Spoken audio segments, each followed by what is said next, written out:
It just gives you goosebumps, doesn't it? And you could have heard a pin drop at the King Power Stadium last Saturday in the remembrance fixture between Leicester City and Watford.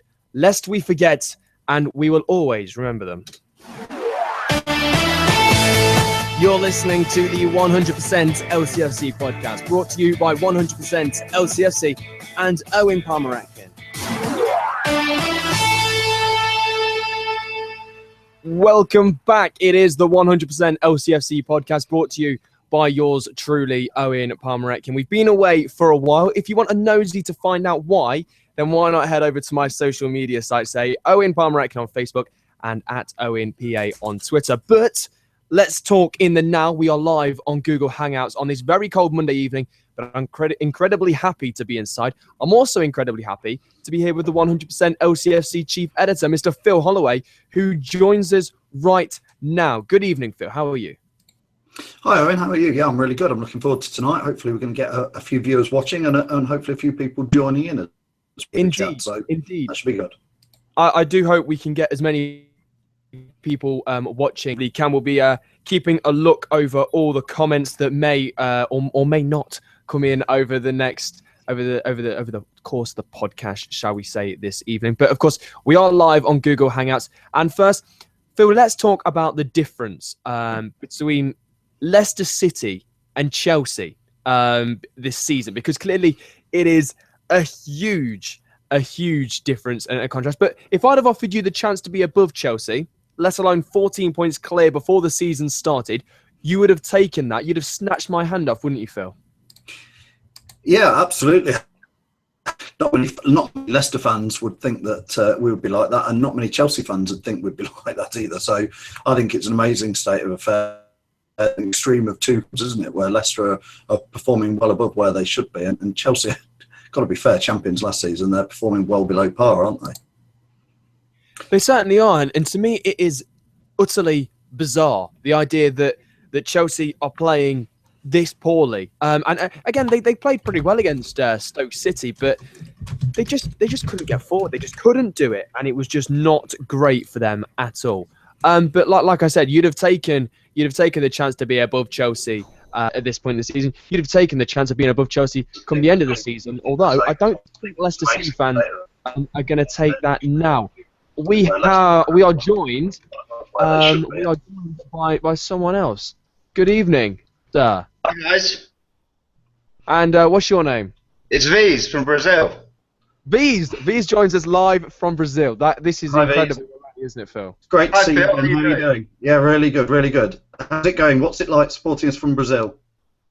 Well, it's brilliant this year, isn't it? Amazing. What can I say? Are you getting to see many of the games, V's? Well, yeah, I get to see them all. Sometimes it's on TV. Sometimes I get it on the internet. That's incredible, V's. That is incredible.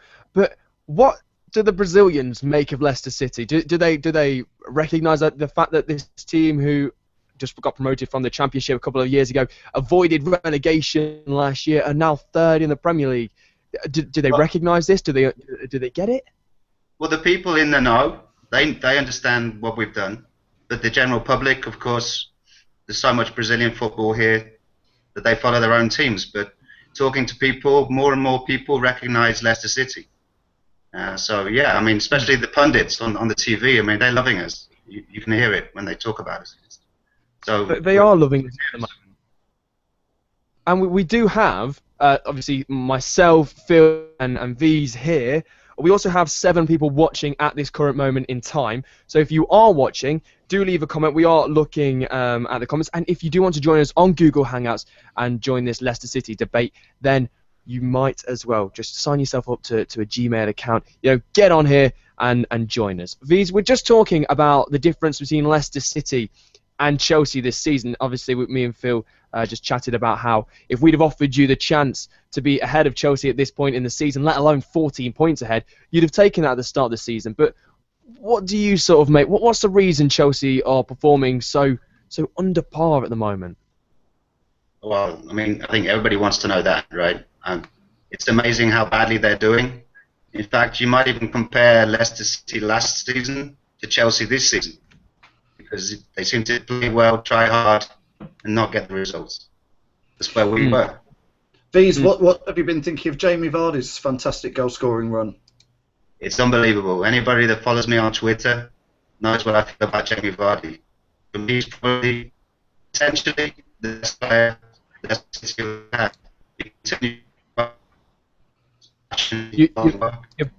You're breaking up a little bit, V's in there. But as you said, talking about brand in Brazil is probably terrible, isn't it? Well, I can get connected better. If it starts fading out, I'll plug in. But I'm on Wi-Fi right now. If I'm breaking up, I can plug in. Let me know. Okay. You sound okay at the moment, so we'll do as much as we can. But obviously, we're talking about Jamie Vardy there. Let's move on and talk a little bit about Jamie Vardy, because Roy Hodgson has called in Jamie Vardy up to his England squad for the upcoming friendlies against France and Spain, but sensationally has told him to forget about demanding to play as a centre forward for the Three Lions, despite his current sort of red-hot form for City, really, isn't it? But remember, Jamie Vardy is the Premier League's top goal scorer with 11 goals. He scored in 9 consecutive games. Said, when you've only played 2 games, you're in no position to go to the coach and say, I will play for England, but only in this position. Bill, what do you make of Roy Hodgson's comments? Do you think he's right to say that? Because from what I know, Jamie Vardy hasn't actually publicly come out and said, I want to play down the middle for England. Yeah, I mean, I don't think Vardy has. I think he's just grateful to be included in the squad. He's happy to go and play. I think, anybody with a brain cell would say that the person who's the top scorer in the Premier League and on fire at the moment, let alone the fact he's an Englishman, surely should play up front for England in 2 friendlies that they matter to a certain extent, but blooming heck, give him a chance up front. Let's see if he can do it. And to be fair, I'd fancy him much more against these teams like Spain and France than the likes of San Marino, where they're always going to put 10 or 11 men behind the ball and try and defend.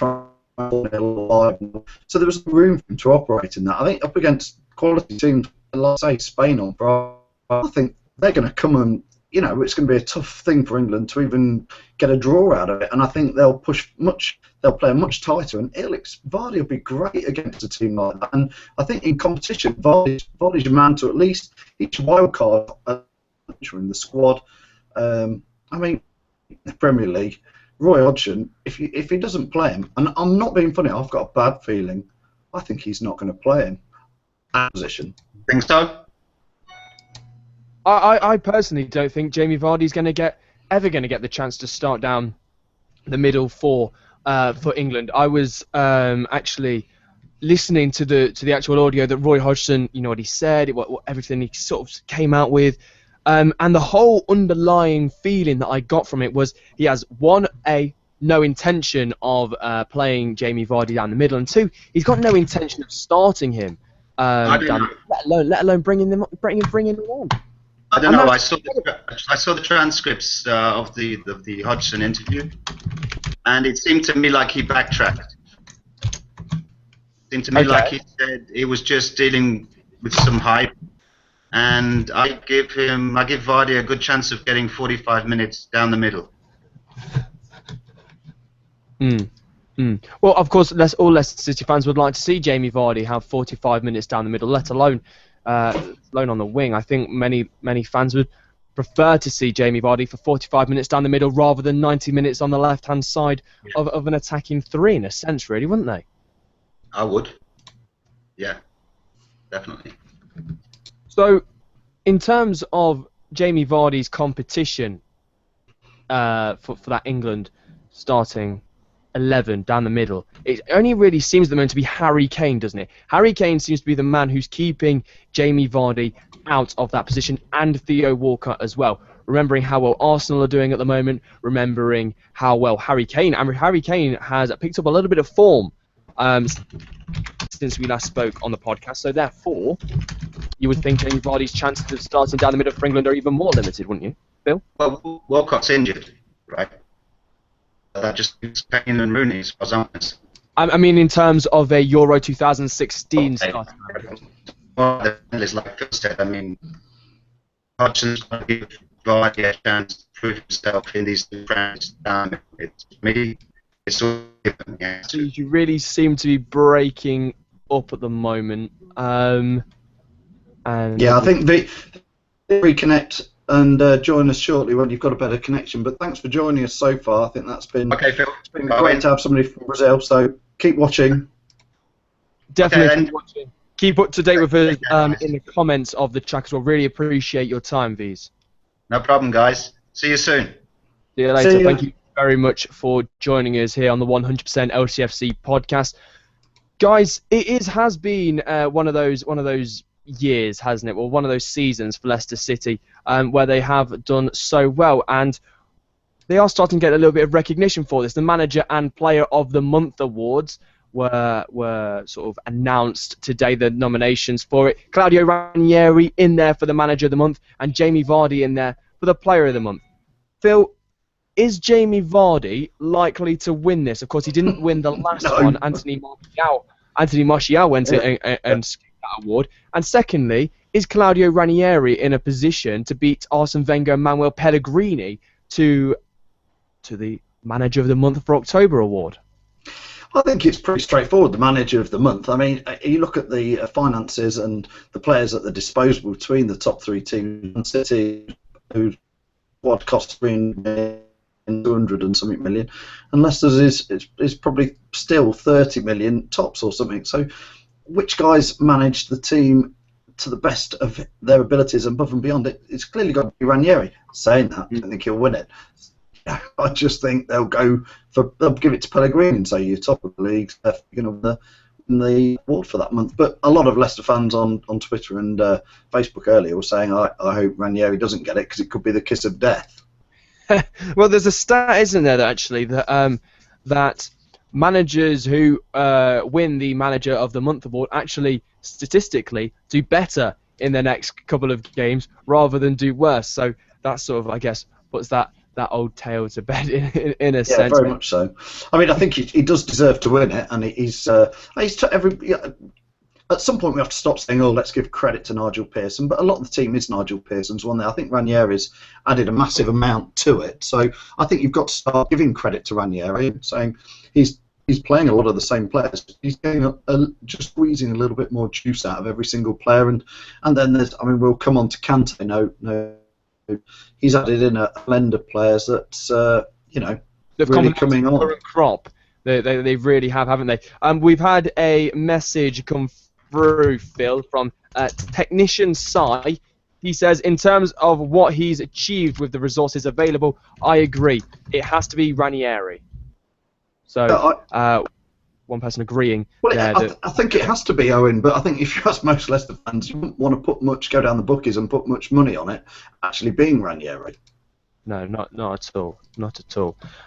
In terms of goal-breaking records, Phil, I came across this the other day. It was really quite interesting of me to sort of work in a sense work this out. I was talking to a couple of Manchester United fans, and they were saying about how Jamie Vardy's close to breaking Ruud van Nistelrooy's record. In a sense, he's already broken a couple of records. He's the first Englishman to do it, and could be the first person to do it over in just one season. Of course, Ruud van Nistelrooy over 2 seasons that he hit his goals in.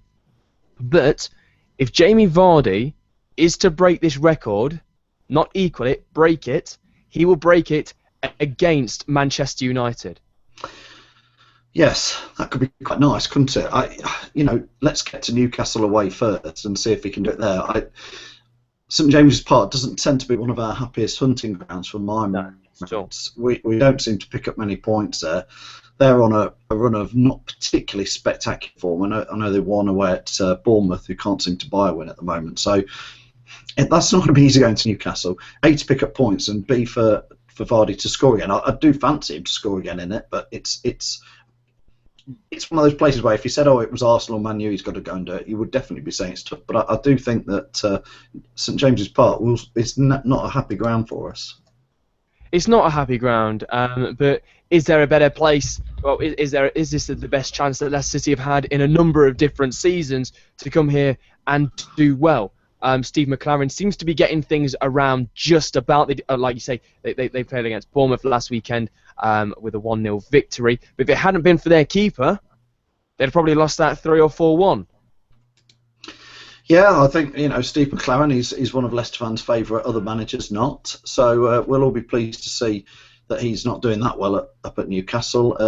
I think he was probably one or two more defeats away from probably getting the boot again. So again, he'll probably look at the Leicester one and think that he's got a chance of winning it. Leicester not pre-season, he would have been looking at that and going, that is a chance for them to get 3 points.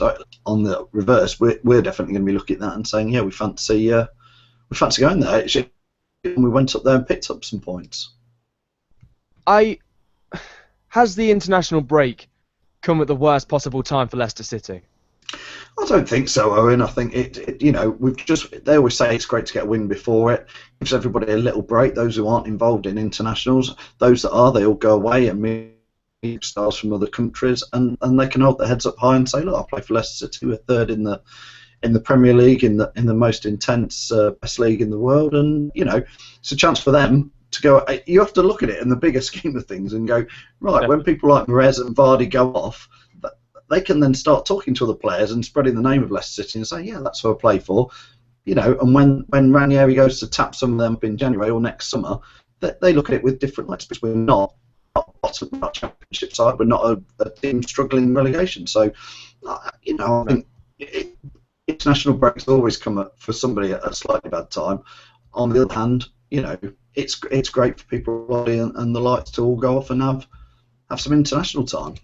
It is great in that sort of sense, and hopefully Leicester City can come back after the international break and be able to put in these sort of performances again. That would always be very nice, wouldn't it? In terms of where Leicester City are in terms of team spirit, you'd probably say that it's fairly high at the moment. And I'm talking about the penalty incident on Saturday, where Riyad Mahrez gave the ball to Jamie Vardy to continue his goal-scoring form. However, I don't think Riyad Mahrez wanted to give Jamie Vardy the ball at that point. I think it was Danny Drinkwater's intervention that got Jamie Vardy that penalty. Fair enough, the lad stuck it away, but Riyad Mahrez looked pretty certain he wanted to take that, didn't he? Yeah, I mean, Mahrez he's on, is it 7 goals now, or is it 8 including the League Cup? I'm not sure, but he's up there. He's the joint second striker or goal scorer in the whole of the Premier League, so he wants to get another goal. He's keen. He's not that far behind Vardy, so I think they did the right thing in the end by giving it to Vardy. Vardy had won the penalty. There's no problem with making penalties. So I've just watched it back again on the day highlights, and I agree with you. From where we were sitting, it looked like there was a bit of friendly banter and Mahrez doing it to sort of tease Vardy. But when you saw it in closer detail, it looked like Mahrez was going to take the penalty. And fair play to Vardy. He won. He knows he wants to score another goal to carry on his record, but he plops the ball up to Mahrez and says, "Get on with it, son." So, I think fair play to both of them. And afterwards, Vardy runs straight up to Mahrez and sort of says, "Thanks, pal." Yeah, which is always nice to see in a sense. And isn't it nice to see Leicester City this year have? I know it's easy to do this with results, but have a manager who is very happy about things and very open to the public. I don't know if you saw the video that was circulating on social media of Ranieri saying he wanted to kill Quique Flores, the Watford manager. You would never find Nigel Pearson doing in any sort of way any of those kind of things, taking the players out to make pizza. I know it's all very well and good doing this when the results are going for you, but I could personally imagine Ranieri doing this when the results aren't going for Leicester City, which inevitably might happen later in the season. I think it's quite a nice, easy time for Ranieri. I am positive that when he took over in the summer, he was not thinking he would be sat anywhere near this position, being able to joke about taking the lads out for pizzas and then taking them out. I think, he's been gifted quite a nice squad, which is doing him well at the moment, and lucky. I think you're being a bit harsh on Nigel Pearson. As I say, I've got mixed feelings about him. I think as a manager, it's hard to argue about his record. He was doing things with the lads last year. There was all the ostrich gate stuff and the rumours of them eating ostrich burgers, and there's obviously a good team spirit there. So I think he just did it in a different way. Ranieri is a wily old manager who's been all around Europe, talked to all the media. When he was managing teams like Valencia and Chelsea and Milan's and Roma. You know, teams like Roma and Chelsea are honestly big clubs with media coverage from around the world. So he knows how to deal with them. He knows how to tweet to them, and he's not falling out with people of the media. And he's got the meeting out the palm of his hand, like you'd expect from a well-seasoned European top manager. You mentioned the January transfer window just a few moments ago. What are Leicester City probably going to be looking to do? Who do they need to buy? Where do they need to strengthen? And in a sense, do they need to splash any money? You talk about Leicester, Owynn. You just broke up there. Do we need to buy anybody in January, you're saying? Yes, the January transfer window. Where do Leicester City need to strengthen? What players do they need? Is there anyone in particular who they should be going for? Do they need to offload anyone? Or should the doors just stay completely shut? Well, I think it's pretty clear we need a striker because we can't score. No, I'm only joking. Of course, I don't think there's really anybody we need at the moment. I don't think you'd want to bring anybody in and upset the apple cart. But I think if we get to January, there's a chance by January we're on 40 and we're safe. And then it's like, right, you've got maybe 15, 16 games to see where you can go. And I think the owners will back Ranieri. I think the owners will look at it and go, right, we're safe. The 130 million quid or whatever it is for next season's in the bag. We're building a club here for whatever reasons they are. Let's go out. It's like playing FIFA manager. You know, you'd be stupid if you were in January and you were safe and maybe in the top 6 still, not to have a go for it. And I think they will. I think they will go and buy some more players. I'm not really sure where we need to strengthen. Everybody, it's hard to pick anybody out who's. I mean, the defence is looking sorted at the moment. We can't keep a clean sheet, but I wouldn't like to drop any of those players. Exactly.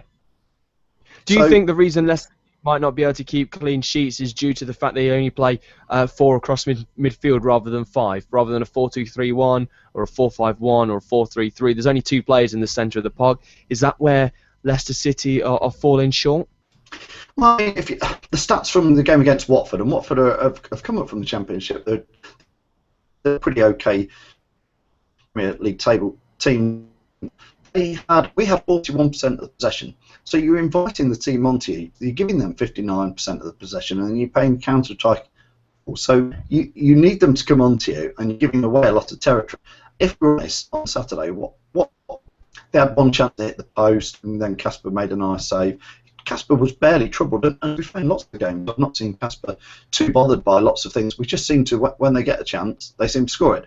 Saturday, Cantor was probably man of the matches. And then I don't know, took his eye off the ball, a bad touch. Not quite what it was in the area, but it was clear penalty.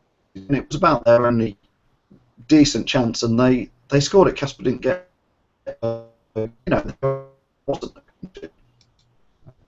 You seem to be breaking up just a little bit there, Phil. If you are watching the programme this evening, or maybe you're just listening to it or whatnot, then do get in contact. Do give us a little bit of something. We'd like you to join us both on Google Hangouts. If you can join us, then do just follow the link that you can find. You can also give us a little message. We have a few more messages, Phil, that I'm going to quickly read through. Mark VZ has commented, "I like Ranieri's substitute decisions. Wily indeed. Something that Pearson hesitated about, but no doubt the Nigel Pearson's squad and team spirit is carried through to the season. It makes it easier for Claudio Ranieri. Is Claudio Ranieri reaping even more benefits than Nigel Pearson did with this squad? I know we mentioned it a little bit earlier, but is it something we look at? Owen, can I just mention, I think Ranieri, I mean, people joke and call him the Tinkerman, and it really he's not. He was one of the first managers to squad rotate and bring in players and play different players for different matches. You've got to give him credit again. He almost every match, and one of the things that used to frustrate me with Nigel Pearson was we might be losing with the 60th, 70th minute, maybe 1 or 2-0, and you'd think, come on, Pearson, make a change. And he seemed to delay it until it was too late. I remember players are losing when you think you're just in our time to try and score a goal. Ranieri seems to get to half time, and it's like he takes the first half to suss it out and then goes, oh right, maybe we didn't get it quite right in the first half. I'm just going to tweak. It's like playing a game of sort of chess or something, I think. And he looks at it at half time and goes, right, you're coming off and you're coming on. I mean, Okazaki time, we said. Tactic coming through? Say that again, Owynn. Is that the Italian tactician coming through in Claudio Ranieri? I think it's experience again. I think he's 64 years old and managed, like we were talking about earlier, some of the top teams in Europe. He's been there, seen there, and done it. And tactics is all about. He's studying the first half of the match, seeing what our strengths and their weaknesses are, worked out in his head, and going in at half time and talking it through with the team and making a change, and it's having an impact. We're scoring. I think we've scored. Is it 15 goals in the second half so far? Something ridiculous like that, Phil. Tactician Sai has got back in contact. He says, I think the areas we could probably strengthen are the defence. We do leak lots of goals, as we've seen against Arsenal. Going behind and clawing back a win or draw against top teams won't be easy. So, Technician Sai's point, the idea that Leicester City can't go behind against big teams like Arsenal. They can't go behind against the likes of Manchester City and Manchester United and expect to claw it back. That's a valid point, surely? Yeah, I think you could see where maybe we're just a little bit short against her approach. Where again, you were talking about the 4-4-2. Does it leave us a little bit open? I think when you come against the top quality teams, you invite them onto you too much, like we did with Arsenal, and they're going to punish you because they're not just good players; they're world class players. Sanchez was phenomenal that day, and he tore us to bits a bit, but he tore Man United to bits about 2 weeks later and demolished them in the first half when they went 3-0 up. I think you are going to find. It reminds me of how Newcastle used to play under Kevin Keegan a little bit, where they would. We think we're going to score every game, maybe 1 or 2 or 3 goals, but we're going into the game thinking we are going to let a goal in. So you play the top teams, and teams like Man City and Arsenal, Man United, and then I don't have any fear against teams like Liverpool and Tottenham and Everton, the next tranche of Premier League sides. So top 2 or 3 sides might cause some trouble. Phil, here at 100% lCFC, one of our main contributors is Alan Young, of course, and he made a bold statement at the start of this season after the first couple of games that Leicester City were going to finish inside the top 6. Leicester City were going to get into Europe, and here we are. Well, the next time Leicester City play, it'll be gone the middle of November. Leicester City will be 3rd in the Premier League. Is Youngie going to be right come the end of the season? Do you think Leicester City might hold on to this? Do you think they might slip down a couple of places and maybe finish in the 5th? Or do you think they might hit a bad run of form in a more crucial time? You only have to look at December's fixtures to really fear something for that, don't you? I like to think I'm quite a realistic fan. I'm always positive. I always think we're going to win whatever league or whoever we're playing. But I say I'm realistic. I've been talking about, I think, a couple more wins and let's get safety. If you offer me safety now, I'll take it. But I'm starting to change my mind now after the Watford game, because if you look at the points we're on, 25, and Villa are down there on 4, and you think we're probably, if we had an awful run in, which we're all Leicester fans, we know that could happen, but let's hope it doesn't. If we had an awful, we'll probably pick up 2 or 3 wins and a couple of draws, and that's all we need to be safe. So yeah. I do genuinely think that Young is super optimistic. From being a player, he would think that he could be 2-0 down in the 93rd minute and he would still think you're going to win. And that's the will to win that is from a player. So I know last season he thought we would be mid-table and he actually thought we might be in the top half of the table. And in the end, he wasn't too far wrong. He came into this season bubbling and, he's got every faith. And he's proving to be right.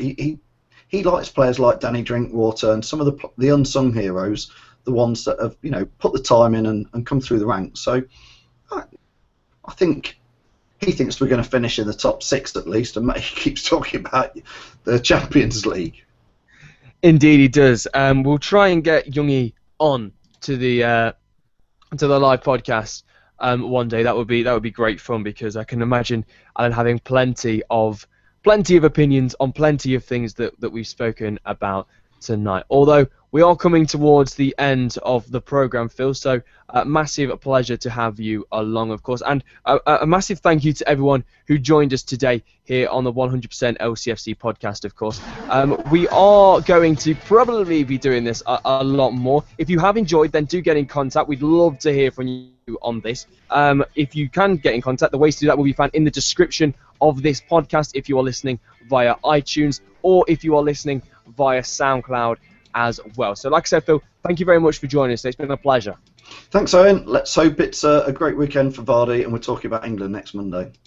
We should certainly hope so. And let's certainly hope that it's the first England goal for Jamie Vardy as well. So from all here at 100% lCFC, it is goodbye. And thank you very much for tuning in. Really appreciate your time.